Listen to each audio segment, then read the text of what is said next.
How to keep the right women attracted to you.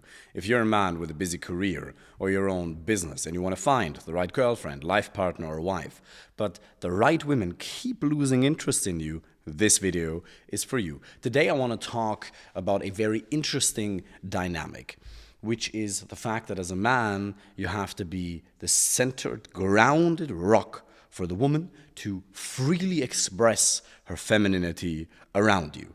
And I'm going to make a nuanced argument around a variety of different points, so it won't be a very simple video, but you're probably somebody who's easily able to handle a degree of depth. Otherwise, you wouldn't. Otherwise, you probably would have stuck with Instagram Reels or TikTok videos. Let's face it. So, if women keep losing interest in you, there's obviously a variety of different reasons, probably a variety of blind spots you have in your communication. One thing you have to understand is that women crave masculinity. They need you to be a man. Now, what does it mean to be a man? There's obviously 4 billion different definitions of what it means to be a man, but there's a couple of principles that remain the same. Masculine energy is usually associated with a degree of calm and grounded energy. Now, for me, that's really interesting because I grew up with a lot of feminine energy. My father was always working a lot, so my mother raised me and my brother primarily, and she would always use 2 words, sei lieb, which means be kind, be kind. So I grew up around a lot of feminine energy, and so I naturally, which I'm really grateful for, which is the base for all of the relationships I have, is a lot of feminine, wild, passionate energy. And that's amazing. And I like being free and spontaneous and adventurous. And so being calm and grounded, especially if there's a moment of conflict, especially if she gives you a congruence test, especially on the first date, if there's a little bit of intimate tension, if you want to call it that, wasn't my strength. It really wasn't something that I was naturally good at. But the important thing you have to understand is it's something that you can absolutely lean into. It's something that you can not only develop, but rather remember. Because we're all born with, on the one hand, masculine energy, and on the other hand, feminine energy. Everybody has both types in them. And you just have to understand to which degree do I want to embody either one of those in a way that it makes me feel like the most authentic and raw version of myself. And just saying, oh, I'm going to be more masculine or more feminine, that's obviously not enough. We'll have to get more granular, and I will in a minute. But first of all, understand that masculine as well as feminine energy is a part of everybody's nature. Now, most men, most of you, lack a degree of masculine energy in your expression around women. Most of you, when you're on a date with a woman, you crave her validation too much. You crave her approval too much. I hope she laughs about my joke. She's beautiful. I hope she likes me. How about this? She's pretty. I hope I like her. She's pretty. I hope our personalities get on well. She's pretty. Let's see if we match well. You tell a joke, you can't wait to see whether she approves of it or not. That's very feminine in the sense that you're pinging your approval off the other person. Instead, what I would like to offer you is to validate your own existence, to validate yourself.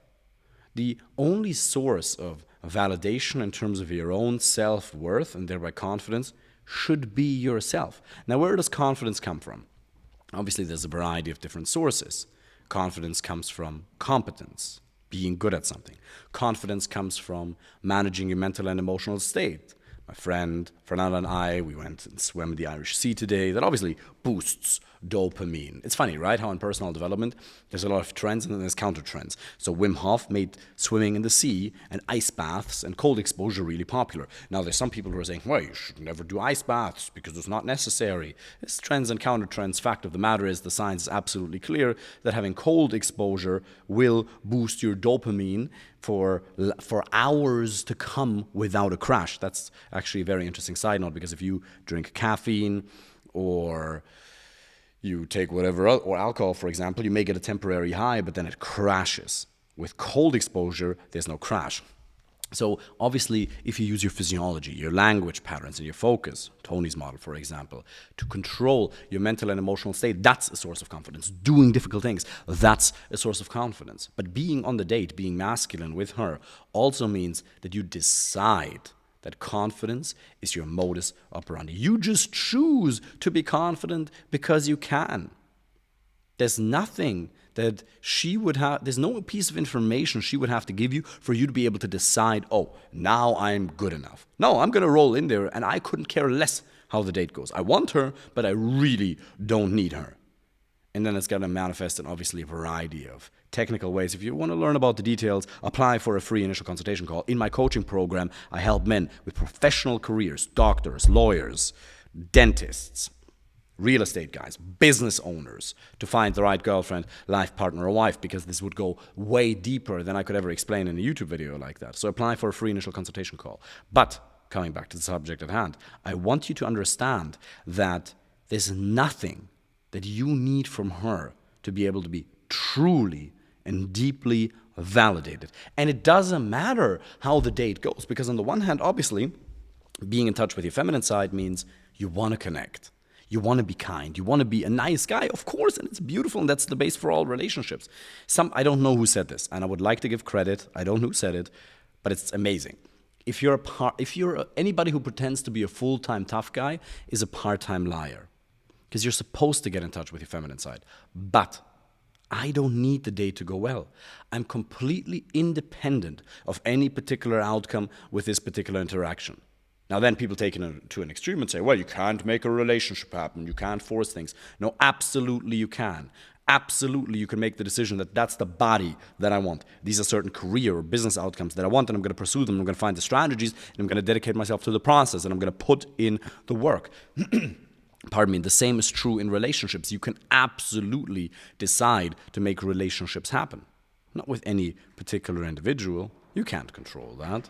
Thank God you can't control the free will of an individual. And that's why I'm not a pickup artist, because I don't believe that pickup artists say that, oh, I'll show you how to have intimacy with any woman.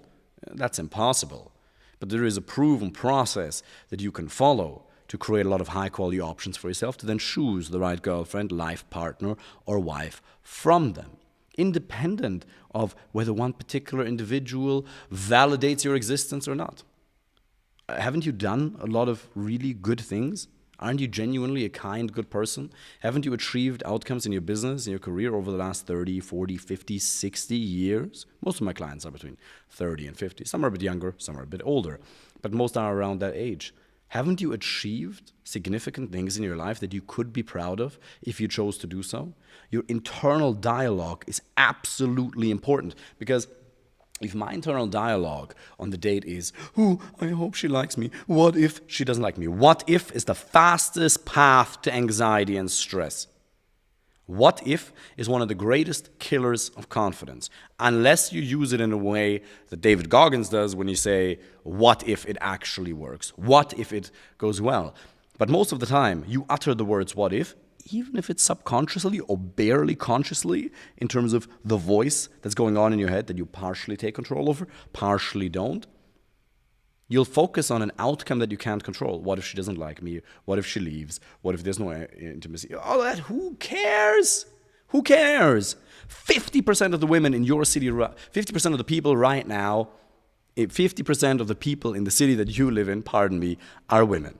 10 to 20% of them, 10 to 15% of them are in an age group that's appropriate for you. If you live in a city with 100,000 people, that's 50,000 women, that's 5 to 10 to 15,000 women that are in the right age group for you. The numbers are a little bit off, but you get the idea. You only need one to be in a fulfilling relationship. Somebody that you can share life with. Probably doesn't have to be the most top model in the world, just somebody that you can come home to, have a family with, you're aligned on your values. And you only need one person. So who cares if you have to meet a variety of them to find your prince? That being said, you do have to improve your communication skills. You can't just keep banging your head against the wall. But being masculine means being outcome independent, not caring what happens with this one individual interaction, and being grounded and calm and letting the femininity express herself around it. And that goes from the first date all the way into many years into a relationship when you may have a conflict. Now, the biggest source of conflicts in relationships is a lack of compatibility. Most of the conflicts people have in relationships come from a lack of compatibility. Religious, core values, lifestyle, aspirations. If you're not aligned, if you're not compatible, your personalities aren't compatible, if your values aren't compatible, you're going to be arguing about a whole bunch of unnecessary things that could have been avoided if you had just chosen somebody who you're actually compatible with. So that's the number one source of compatibility, but that's the number one source of conflict. But obviously, there will be times in your life where you'll have conflict with a woman, even if you're with somebody who's actually right for you. And sometimes feminine nature is such that she expresses herself in wild ways. Now, I'm not condoning crazy behavior.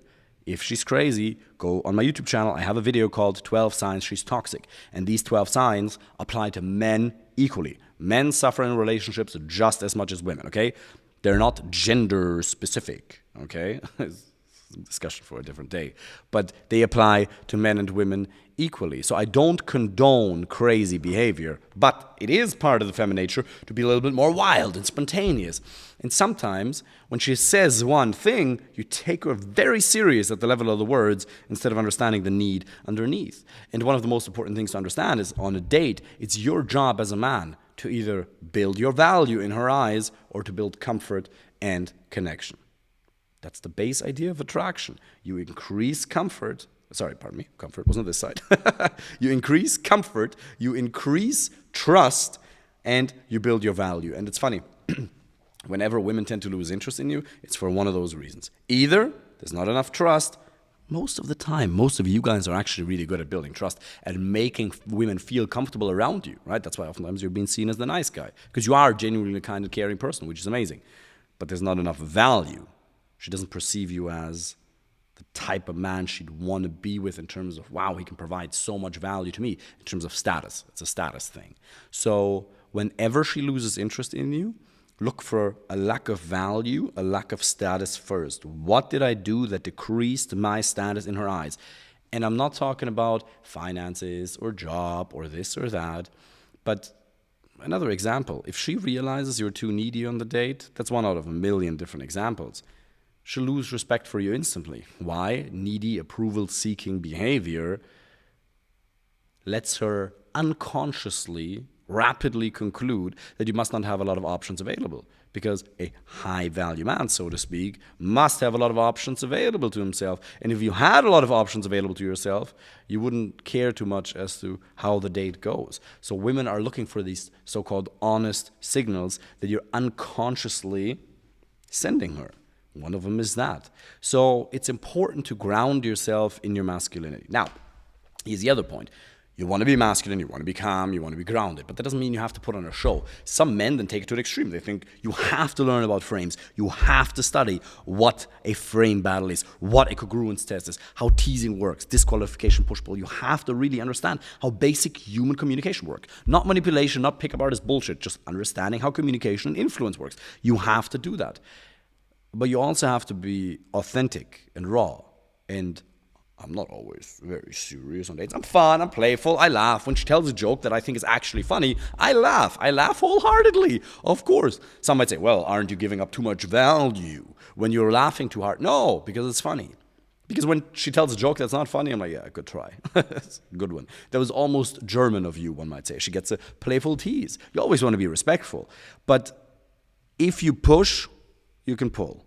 If you don't push, you can't pull. It's a give, it's a take. It's an interplay of masculinity and femininity. Obviously, this goes a lot deeper. And if you want me to help you with that personally, then apply for a free initial consultation call. I've now been able to help men from almost 30 different countries find the right girlfriend, life partner, wife. If you're ambitious, if you're a man whose last missing piece of the puzzle is the right woman, then I'm here to help you. Apply for a free call. Looking forward to speaking with you soon. Take care.